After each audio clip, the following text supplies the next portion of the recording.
can't wait. I can't wait to do what we're about to do. Welcome to It Ain't Just Sports Podcast, your weekly huddle for all things sports and then some. Your hosts, Micah Bam-Bamm White and Amaya Mitchell, dive deep into the biggest games, the hottest takes, and the stories behind the headlines. Let's get into it. What's up, and welcome to another week of It Ain't Just Sports here in the 12 on your side skybox. I'm Amaya Mitchell. What's up? I'm your boy, Micah the Bam-Bamm White. We're here for another incredible week. Episode 2. Yeah. We off and running now. Yeah, we got a lot going. Yeah. It is real now. Yes, no. And last week, if you didn't watch, you should go back and watch that. But we covered a lot last week. Tremendous amount. Yeah. Talked Lots of good about stuff. your athletic abilities. Yeah, a little bit in there. You got bit. We was talking before we started the podcast just about general statements on, and the people got to know this. You got bit in the middle of a game. Oh my gosh, yes. So, just a little backstory. I was actually playing basketball. I was a center in high school, and I was guarding this girl, and she bit me like right on my forearm. Like had the marks, had a little bit of saliva around it. What? Had to go get checked out. Teammates was ready to jump her and everything after the game. So, yeah. Folks are crazy. The aggressiveness of sports sometimes just goes too far. Way too far. And in basketball, I can see, I mean, it's not good, but I can see, because, basketball is a very passionate sport. It's body against body, so you're actually wrestling and tussling and moving with people. I had an aggressive situation in volleyball. Like, who's getting, I was about to say, who's getting upset over volleyball? So, I'm coaching my club team. We're down in North Carolina, coaching in this tournament. Very intense game. Game went 3 because it's best 2 out of 3. So we went to the third game. Third game supposed to end at 15. We had to go extra points because you got to win by 2. Yeah. So the score was like 22-20 or something like that. Well, the whole game, there was this woman in the audience just giving me the business. Yeah. And I'm like, this is volleyball. Like, come on, this is supposed to be a clap, sit down, clap, sit down. That's not, going at me. And so I stopped the game to see if I can get this lady kicked out. Because I'm like, yo, you're just going too far. And they were pretty much like, well, she hasn't really done anything over. I'm like, dude, she's in the way. Long story short, game's over. We're shaking hands under the net like you do after the game. This girl on the team hauls off and hit my entire arm. Oh, my gosh. Hard. Like, it was, and you could hear it. So I was like, I called the coach over. Come to find out, the girl and the lady, that was her mother, was Ric Flair, the nature boy. It was his daughter and his wife at the time. Yeah. So I'm yeah. You taking it? Please leave WWE or WWF where it is. This is volleyball. Yeah, you in was North fighting Carolina. a losing battle right there. Yeah. So, but anyway, just interesting story because being an avid volleyball coach. So we got a lot of good stuff to talk about. Yeah. Today. Great episode. We're talking basketball. We're talking football. We're talking all the things nationally, locally. Super Bowl halftime. I want to talk about that. Yeah, it's a lot of crazy stuff going on. The situation in Texas. Yes, that was. We're gonna get to it, but hopefully you've seen that video on social media because it's been all over my. If you haven't, after this you should check go it watch out. that. Yeah. So I say let's get into it. Let's Episode go. 2. Let's go. Ladies first. Yes. Let's talk about women first. Women's basketball. Yep. So Hidalgo, I think I'm pronouncing her. Literally, I was trying to look it up. Like Hidalgo. Yeah, I'm trying to get it right. Yeah. But Notre Dame, Fighting Irish. Yes. Point guard has had 2 amazing feats in 2 years on the same date. Last year, in a game on the exact same date, she had 12 steals. Yeah. This past week, she had 16 steals on the same date, which is now an NCAA record. Yeah. She also had 44 points that particular game. Which is pretty cool. I think they were playing Akron. Yes, they were. Can you imagine 16 steals? Yeah. Like, in basketball, if you get 2 or 3 steals a game, that's pretty good. That's pretty good. Yeah. 16? Like, I think it probably, I didn't watch the game, but it had to have come to a point to where whoever she was checking was like, you know what? Just take it. You're going to get it anyway. Yeah. Just take it. But 16 steals, that's... Yeah, and I know the coach was on the sideline probably breaking his clipboard and everything like, come on, again. Like, you know how it is? It's like, really? Like, y'all not even trying at this point. Which I'm not taking away from her talent because that takes a lot of talent to do 16 steals. It's crazy. I don't care what level it is. Yeah, 16 steals is pretty remarkable. I'm like, at that point, like, literally the opposing team's coach, I would have just packed up and gone home. I've been like, what are y'all doing? 16? Come on, get a grip on the ball. Next practice, y'all gonna sit there and we gonna just dribble whole practice. Yes, dribble and pass. Yeah, work on it. It's 16 steals. And then there was another feat, the other young lady. Audie Cooks. Yes. Oh, no, Audie Crooks. Crooks, that's right. Yes. She got a lot. She beat a record too, 16 steals in 28 minutes, which, that was actually, I'm switching it up. 43-point game in 20 minutes. Iowa State, she's a center, she's a junior. So 43 points. And if you watch back, you can go find the highlights. That's kind of how I saw this in the first place, because I watch women's college basketball, but honestly, I don't really get into it as much until March Madness. Because of course. But I love women's basketball, March Madness. But I was scrolling through social media, and I just kept seeing this video of her, back to back in the paint, just going crazy, pass up. Just strong arming going up. And I say this mad respectfully. Yes. If you looked at her, if she walked into a gym, you would be like, there's no way this girl is going to get up and down in court. Because she's a beast of a player. She's also 6 foot something. I looked it up. She's But she's light on her feet. Yes. And man, her touch is so nice. I enjoyed watching those highlights. I did too. Of her getting it in. And then and there was also a point where I'm like, why are y'all not triple and quadruple teaming this girl? You're leaving everybody that was checking her in the poor paint by themselves with this girl and that you know she's going to give you the business. She was killing them one-on-one. She's going to give you the business. Yes. She's light on her feet. She's the biggest girl on the court. She's the most power structure on the court. And you're going to leave her one-on-one in the paint? There's nobody's going to check her. So for everybody else that plays Iowa State, be sure. Double team that girl. Don't just leave her like that. Yes. 43 No, points. seriously. And she did good. And it was bothering me though, because after that, obviously I'm looking at it, I'm like, okay, I want to know more about her. I want to check her out. Some people were hating, as obviously, per usual, that's not going to fly in the WNBA, put up against Angel Reese, something like that. That would be down on the ground. I'm like, okay, but it's still, let me see you get on the court and score 43 points down low in the paint. Most of those people can't even score 6 points in their backyard with nobody checking them. Let me see you go up, no contest, let me see you go up contested 43 times, strong arming folks, and straight up and down. Literally. Can we just live in a society to where at times when someone does something great, everybody can just say congratulations? Yes. We don't got to nitpick it. Especially when most of those people have never done that thing before. Yes. I'm like, you're sitting behind your screen at home. I'm not trying to hate on nobody, but I'm just like, that's not hating. It is what it is. Really? Okay. Get it, Charles 123 on TikTok. Ooh, you ate her up. Yeah. Right. And you're sitting there. Ooh, you got her. You probably typed. Yeah. Delete it. Type some more. You know what I'm saying? You're trying to. But in the moment, this girl is. So all you cyber bullies. Yeah. Cut it out. No, literally. Congratulations to Ms. Brooks. Congratulations to you. But another crazy thing that happened in women's sports, and this is wild. Did you see what happened with the West Virginia Duke women's game a couple of days ago? No, I don't think so. So West Virginia player at the top of the key, something happened. She gets into a little altercation with the Duke player. So the two of them go at it for a second. Well, the West Virginia team jumps off the bench and runs onto the court, which is illegal. And if you leave the bench, there's an automatic ejection for you to do that, if you do that. So they ended up kicking out all but 5 players from West Virginia. So they go into halftime. West Virginia comes back out after halftime with only 5 players. And they beat Duke. Oh, my gosh. They won.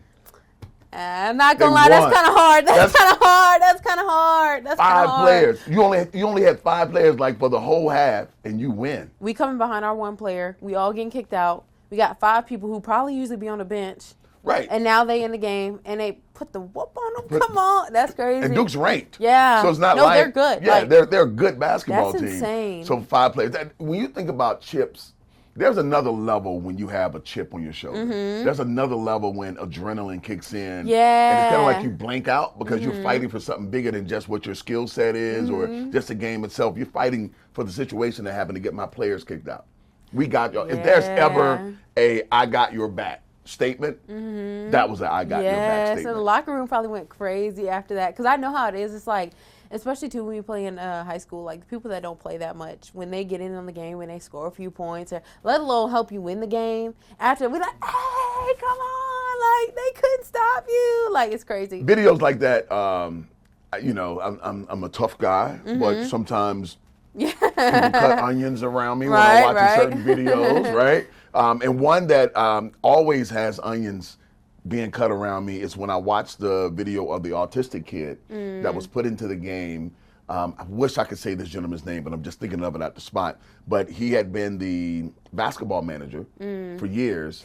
So the very last game, they gave him a jersey, put him in the game at the end of the game, and he caught fire. I think this dude had like 6 or 7 straight 3-pointers, and every time they was hoping he could just get, you know, 2 points. He missed, I think, the first 2 or 3 shots, and after that, and when you look at the video and they were interviewing him, he said, yeah, I was hot as a pistol. Yeah. I was hot as a pistol. I know that's right. So you're right. The teams do kind of wrap around those moments, you know, because when your kid that doesn't play that much gets into the game. When I was coaching James River High School, I had a Julie Recker Award. And Julie Recker was a kid that never got that much playing time, but she was the most dedicated, hardest working, loving person for the team. So the moment she got in the game and got like a good pass or a good serve, like it gave us that extra oomph that we needed to let us know it's bigger than just, you know, the points on the scoreboard. It's about the camaraderie that happens within these people that work together all the time. So yeah. So that's a good, yeah, I like that. 5 players took Duke out. That's crazy. That's wild. They'll never forget it. No, ever. Duke would never forget it. Yeah. Duke would never forget it. So, and thinking about women's sports, I also got to give one more shout out as we stay on women's sports for a minute. Okay. And a lot of people, this might be controversial to some people, but this is just what I believe. I got to give a huge shout out to Caitlin Clark from last year, last 2 or 3 years, being at Iowa. That woman has put so many eyes on women's sports than what it was before she came into the game. And they tried to create the narrative of her and Angel Reese being like they always want them to beef so bad. I'm like, oh please, brother, like come on. Nah, but Caitlin Clark is a bucket. Oh yeah, no, she's awesome. Yeah, and Angel Reese, let's not, you know, shy away from her greatness as well. The reason they wanted to put them two together because they both are incredible basketball players. But I do think it was Caitlin Clark just doing what she did for a program that if you removed her, they would have never had the accomplishment they had. They would have never gone as far as they went.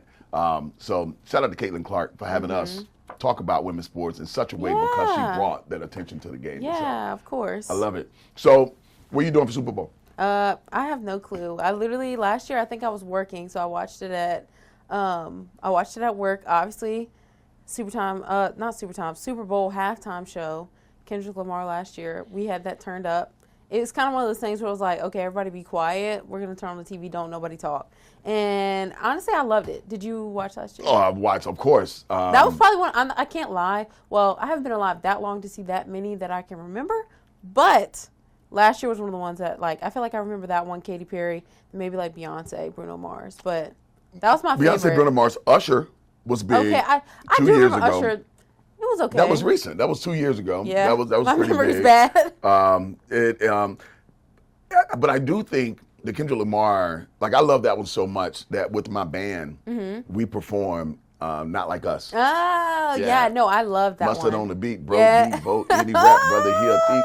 Man down, call him Emily, tell him breathe, bro. Tell her brother to the cross. They walk around like Tizo. What's up with these jabroni? Yeah, that's okay. Shout out your band. They're not like us. Yeah. So I love that halftime show. One of my other favorites, which when we talked about this before, is not one of your biggest favorites, was the Eminem, Snoop Dogg. I don't remember it.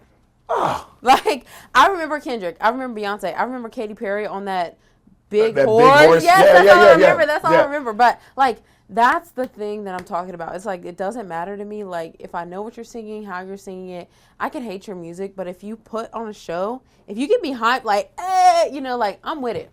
Every year. And Katy Perry, first of all, Katy Perry has some great music. She does. She's got some catchy songs. So, yes. What do you think about all the controversy that's coming for this year's Super Bowl halftime show? I mean, like, I say I get it, as in, like, not like I understand, like, or I agree with anybody. Like, I get it, like, there's some controversy, like, or whatever. People kind of like, oh, like Bad Bunny, like, he only sings in, like, Spanish or whatever. But like I said, like, I personally don't care, because, like, I don't have to understand. If he's gonna put on a show, he's gonna put on a show whether he's singing in English or Spanish. Facts. Plus, like, Facts. I don't know. That's just how I feel about it. I'm excited though. Plus, a lot of people like him. He's apparently like one of the hottest artists. Like, I've only listened to like, he's a Super Bowl halftime performer. Yeah, I've only listened to it's very like, evident that he's legit. I've only listened to like a couple of his songs. I don't really know what he's saying, but like, as far as like I said, if he can get out there and like perform, do some cool dancing, like, I love, like, you know, when they get the crowd involved and get some good lights and stuff like that. Like, I'll watch. I'll be excited even if I don't know what he's saying. The only thing that bothers me is that the narrative they tried to create about him that it's outside the music itself. You know, and it's only this small group of thinkers in this country that we live in, which I still say is one of the greatest countries on planet, right? But we have issues that come up that will create controversy for a successful person. Like Bad Bunny, this should be a well done, young brother, come on, do your thing. But it's not. They bring up all these other issues. And I think part of it is, I'm going to say this, part of it might be that some people feel left out after years and years. Because when you think culturally about music, and we think about the last 5 or 6 Super Bowl halftime shows, you had Eminem, Snoop Dogg, 50 Cent, Dr. Dre. All right? A culture's left out. Then you come behind that with Usher. A culture's left out. Then you follow that up with Kendrick Lamar. That same culture is left out. And then they're like, all right, that's 3 in a row. The next one got to be us. Like, this got to be ours, right? And then you come in with a dude that don't even speak English. Like, like, you know what I'm saying? Like, and so I see what the frustration is about, but to do some type of alternative halftime show. Yeah, I think Turning Point, they're hosting their own like little halftime show or something like that. Kind of like in protest, and I'm just like, it just sucks because, like, okay, you think about the football game, at the beginning of every game nationally, they sing the national anthem. It's supposed to be like a symbol of, like, okay, no matter what, we're outside of this game. We're all one country, supposed to unity. This, like, game is, like, not unified at all. It feels like there's going to be so much division. I want to say there's an article that has already said that they will have ICE agents there. Like, I just feel like this is creating this game is going to be, like, there's going to be a lot of controversy. There's going to be a lot of, like, very strong opinions and thoughts. I'm sure some people, they might not even watch the halftime show, but they're going to come on the internet in 5 minutes on Twitter talking about, that was the worst ever. They're already set up to say it. Yeah. You know, They had an issue with a couple of this, you know, a lot of those talking heads had an issue a couple of years ago with Beyonce doing country music. Yeah. You know, she's not a country singer. She can sing whatever she wants to sing. Yeah. You know? And now she's making hits in that genre. She won Grammys, Yeah, and instead of saying congratulations, they would be congratulating. I just made that every up. Time. Congratulating every time. Congratulating. I'm gonna start saying that. Yeah. And I'm coined it right now.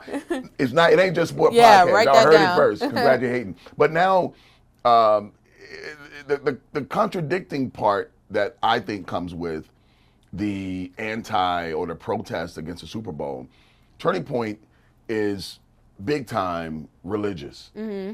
So your choice was Kid Rock. It doesn't get more away from what religion it stands for than that. I did not see that part, but that's an interesting choice. Kid Rock? Yeah, I don't know about that. No, Kid Rock makes good music. Kid Rock makes dope music, but it's just, I don't know. It just. I'll just be very interested to see how many people like actually tune into that or support that and watch that. I think a lot of people are going to tune in that now. It's going to create these protests, then counter protests. People are going to just intentionally watch Bag Money to get those ratings up, to keep them where they should be without this other, I'm going to say distraction. Because while those other artists that's on that other halftime show are phenomenal artists, I think using them for what they're being used for, I don't think it's fair to the Super Bowl product. I don't think it's fair to what we're used to in this country as it comes to the halftime show, because the halftime show has evolved over the years.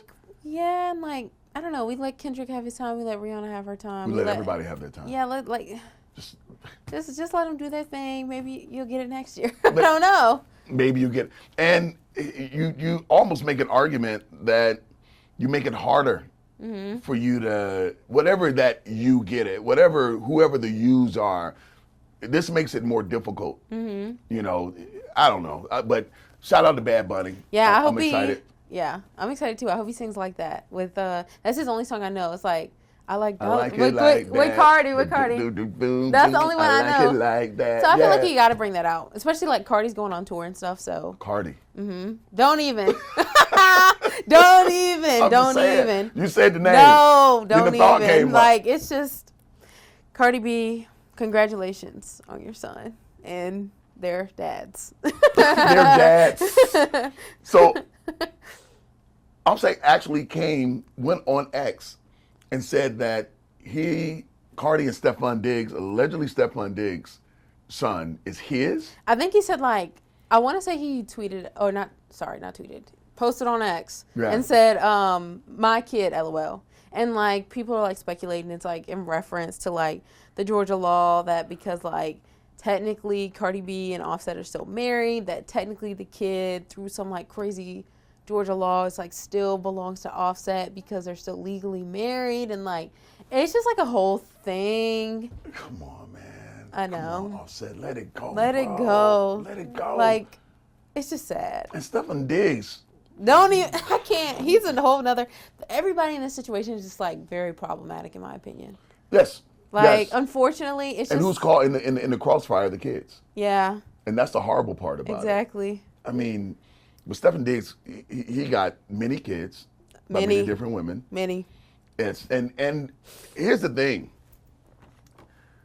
The money that you're making right now as an NFL player doesn't last forever. No. You have to be very smart with your money. You got to know how to use your money and let it take you for the rest of your life.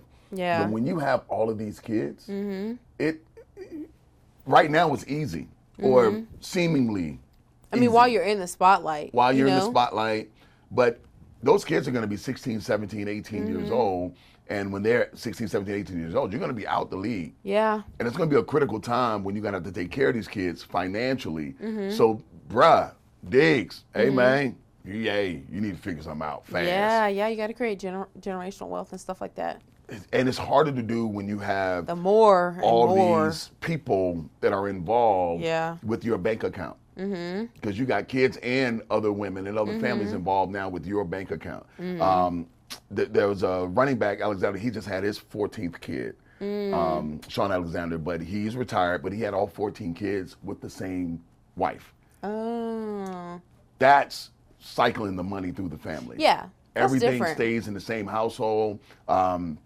Granny and his wife, they love, creating this nest egg that they've created, but it's their family planning. That's different than just having all these kids all over the place. Yeah, because then it's giving Nick Cannon, that's a whole other, nothing to do with sports at all. But I'm just saying. It ain't just sports. Like, literally, it ain't just sports, because I'm like, that's what it's giving. Like, people are just talking, it's just crazy. Congratulations to Cardi. Yeah, their fourth boy. Maybe he'll get into football too, and maybe so, or do hip hop or rap while he play football. Yeah, who knows? do a little both. Who knows?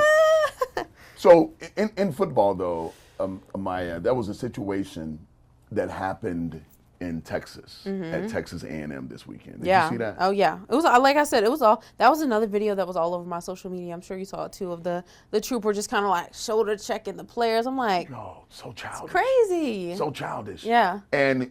Shout out to Texas A&M and shout out to whoever the investigator was that immediately removed that dude relieved him from his duties that day. But I think a suspension, I think some type of public acknowledgement of what the punishment is for this man should be known, should be told. I don't think this is something you just push up on the rug. For people that don't know what happened, South Carolina playing in a game, Guy catches and runs like a 70, 80-yard touchdown. Yeah. When he gets into the end zone, he pulls up. Maybe it was a hammy or whatever it was, but he was limping a little bit, walking a little gingerly.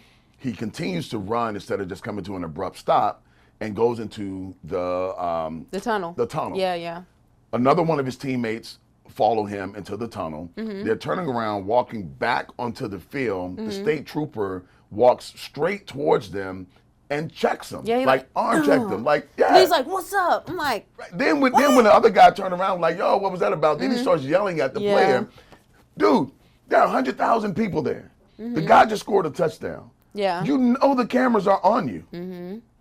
Like, even if they weren't, that's just a weird thing to do. Like, why? But see, that's one of my bigger concerns. You think about someone that has that level of power when they put on that particular uniform. And when they put on that particular uniform, some people put it on and they put the community on their back. Some people put it on and they now think they're bigger than the community. You know, their ego is inside of that uniform. This is to me, very evident with that particular state trooper. If he was doing that, if he did that in a moment where hundreds of thousands of people, millions of people, even on television, were watching, imagine what he does when the cameras are off. Yeah. Imagine his treatment of people when nobody's watching. Yeah, and I'm like, on the street, three big football players, him out of the uniform, everybody just plain clothes. You walking in Walmart. Ain't no way he's shoulder checking these three guys and think that that's good. And then about to yell at them like, "What was that for?" After you just, like, you're not doing that's that. not happening. No. So nobody in their right mind. I hope that they. I hope. What I do hope is that the state trooper has some level of heart, and he goes and gives a true apology. Yeah. To not just the three young men, but his representation of Texas A&M and the state of Texas, because that was a Texas state trooper, so he represents more than just himself. Yeah. And if he has some type of sideway excuse to be like, well, they should, I'm gonna be like, dude, come on, man, you gotta take this dude's badge and gun. You can't let people walk around with a badge and gun. Yeah, acting like that. Yeah, and then like you said, it's like limited details. That's literally all we know. We know that they relieved him of his duties. That was it. No statements. Like that's just been it. But shout out again to Texas A&M and whoever was the one making those decisions to immediately relieve that guy from his duties. Like that does give a little bit of encouragement that somebody does care, somebody does have a level of integrity, and somebody is willing to quickly and abruptly make the adjustments and the changes that need to be made. Like, because, often they be like, well, there's a bunch of investigation. So you got the police investigating the police. Yeah. No. So it was good to see just such an abrupt move to make sure that dude was, you got to get out of here, bro. Exactly. You got to get out of here. So, but then other crazy things are happening in sports. Yeah. Kris Boyd. Got shot. It's really unfortunate. I think it was, he was in New York at a restaurant. I think they said it was like maybe some sort of like little brawl, a little fight happened. And then he ended up getting shot. I want to say the last thing I saw was that he had a bullet in his lung or his abdomen or something like that. And then he's in critical condition. But yeah, this happened like late Sunday, I want to say. So just sad. It's when you are a professional athlete, again, like you got congratulators and you got congratulators. Yeah, it's catching on. Yeah, and I think there are a lot of people, you become a target. And you're talking about a sport in football that natural aggression is a part of the human makeup for most, not all, but most of those guys. The ones that may not have it, maybe the long snapper and the kicker. They might be the only two that doesn't walk through life with that, right? So you have to have a real emotional force field up around you to not let people easily bait you. Yeah. Now, I don't know exactly what happened with the Kris situation other than that he was shot, he was in critical condition, and that praying for a full recovery. And that has nothing to do with who was right, who was wrong. You just don't want to see stuff like that happen. Yeah. But these athletes, they become targets for public humiliation just so a person can have that as a box that I check. I got into an argument with so-and-so. I was looking at a video this morning on the way into Skybox 12, and the video was a guy cussing out Jimmy Butler. It's like, why? On the street. Yeah. And he's cussing him out, like going hard at him. Over. Jimmy was supposed to score 30 points. He didn't score 30 points, and the guy had put $3,000. He said $3,000 down for Jimmy Butler to score 30 points. So he's cussing Jimmy Butler out broad daylight. And Butler's just kind of walking around. You can tell he wanted to, you can just tell. But his ability to keep it simple. It's like you have to, because you have way more at stake. But it like annoys me that like people don't realize, well, maybe they do or they just don't care, that celebrities, famous athletes, like they're human too. And you should like treat them as so. I know it's cool to see them or might be cool to talk to them or even like you said, argue with them or whatever. But like, I just don't understand the point. And, like, even to that, like, I don't know if you saw, I was watching this video. It was Ariana Grande. She was on a premiere for Wicked 2. And a fan comes up, runs up, and, like, jumps on her and takes a picture with her. And I'm just like, why? Like, even just as me, Amaya Mitchell, like, somebody runs up to me and is, like, random, just runs up, jumps on top of me, is trying to, like, take a picture of me. Like, just be normal. Like, why? It's hard. There's an emotional attachment that comes with what entertainers, football players, celebrities, we become very emotionally attached to their activity while we don't know the person. We don't know them. We see like a little snippet of their life or we see them on the field for an hour each week, but we don't know them. I mean, keep in mind, Michael Jackson would drive down the street in a black tinted limo and would stick his glove out the window and people would cry. Yeah. I mean, like, so that emotional attachment thing is a real thing. It is. And I can only imagine the levels of it. Like, for example, in Richmond, Virginia, like you're Amaya Mitchell, you're on television, you do all these things with 12 on your side. Me, I've been doing entertainment. So a relative amount of people know us, right? Last night I go to Crafty Crab for a karaoke night. Had a great time. But when I got in, I just wanted to go, sit down, and enjoy the event. But from the door all the way to the other side of the restaurant, I have to speak to 20 people that I don't know. No, literally. Yeah, I don't know these people. So, and the excitement that they give you, they're expecting you to give it back. So I'm not going to say it's fake because I appreciate people appreciating my work, right? I appreciate you letting me know that you dig what I do. But I also just want to go over here and sit down. Yeah. So this is Micah Bam-Bamm White in Richmond, Virginia at Crafty Crab. Imagine like all of these NFL athletes, these major entertainers, it's like they can't go outside. No, you can't.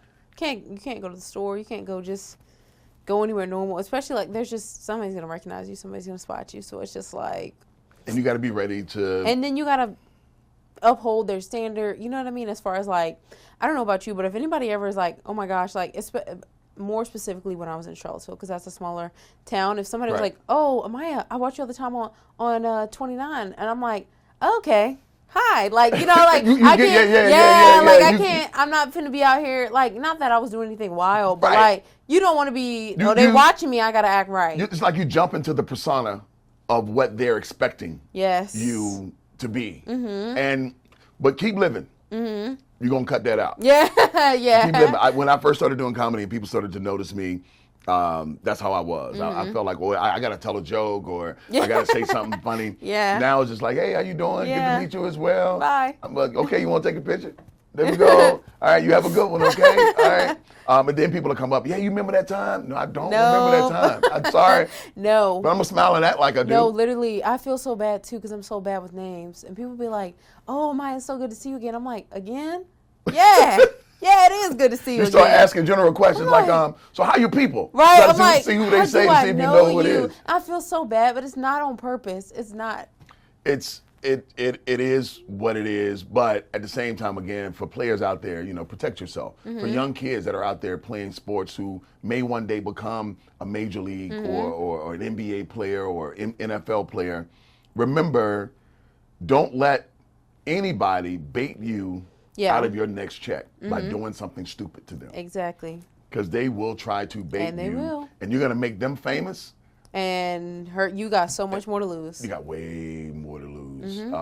So other than that, I think there's been a good conversation. Yeah, I think we should wrap it up. love it. All right. So tell the people where they can follow us. Tell the people how they can hear us. And first of all, I do want to say thank you for everybody that helped make episode 1 known to the point to where we know we're on the right track. Yes. As we develop, get better, get more deeper into these particular stories. Episode 1, y'all showed us some. Y'all showed out. We appreciate it. Only up from here. And then if you want to check out this episode or a past one, we did episode 1, and then we also did an introduction episode if you want to get to learn us a little bit more. It's 12onyourside.com/podcast, as well as on YouTube, Facebook, Instagram. Go to It Ain't Just Sport, and you'll find us there. You can listen, stream, like, comment, save, share with your family members, and let us know what you think. How can they follow you on social media directly? I'm Amaya Mitchell TV on Instagram. And I am at Comedian Bam, Comedian Bamm. Perfect. Yeah. It's another episode. Yeah. 2 of It Ain't Just Sports.